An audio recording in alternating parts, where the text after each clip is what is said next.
Tenchu Shadow Assassins is best defined as strange, but it somehow works. And little did I know upon booting this game up from the very get-go that I would have that very definition set out for me. The first time I booted the game up, it asked me to create a save file.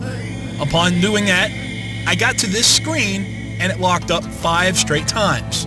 So I go into my system memory, delete the save file, and then the game boots. Strange, but it worked. Next up was the game's presentation, which is a little strange that it supports widescreen but does not support progressive scan. Again, strange, but of course it still works. I mean, you can still see your game, but if you're playing this game on an HD TV, it's just going to be a jaggy mess.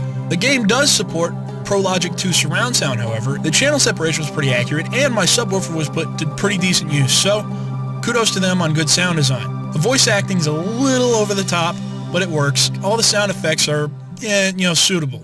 One thing I did notice, though, might get on your nerves, is that the characters repeat the same sayings over and over and over again. Now, the game's story is nothing special. It's a tale of betrayal and espionage and blah, blah, blah. We've all seen something like this before. The overall gameplay system itself is strange. This game has a very, very linear path set forward for you. And what they did is they've set a strict set of rules that you must abide by in order to succeed in this game. Now, a lot of people, I promise you, a lot of people out there are going to hate this game for everything it's worth because of its linearity and because of its just wonky control scheme. I mean, this game doesn't use the pointer function on the Wii remote to actually aim your weapon. You actually have to use the analog stick, and again, that's strange. They've mapped controls to the motions that really just didn't need to be mapped to the motions, they just could, so they're there, and they work for what they are. But you're not going to like everything in this game for sure.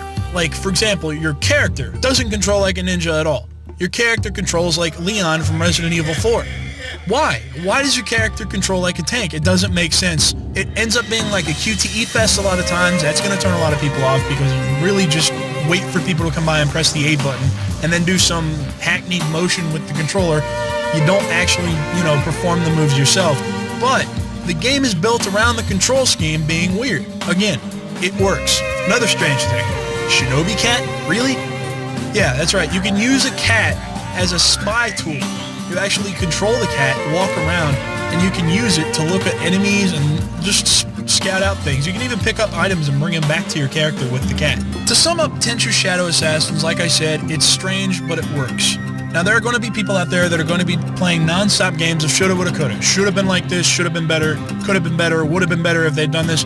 You can't do that with this game in order to enjoy it. What they've set forth for you in their world and their rules works, but if you're expecting action like Ninja Gaiden or stealth like Splinter Cell, you're just going to be disappointed. So overall, I think it's definitely worth a playthrough. At least try it. I don't think it'll kill you to try it, but again, I could totally see people hating the crap out of this game. I just happen not to.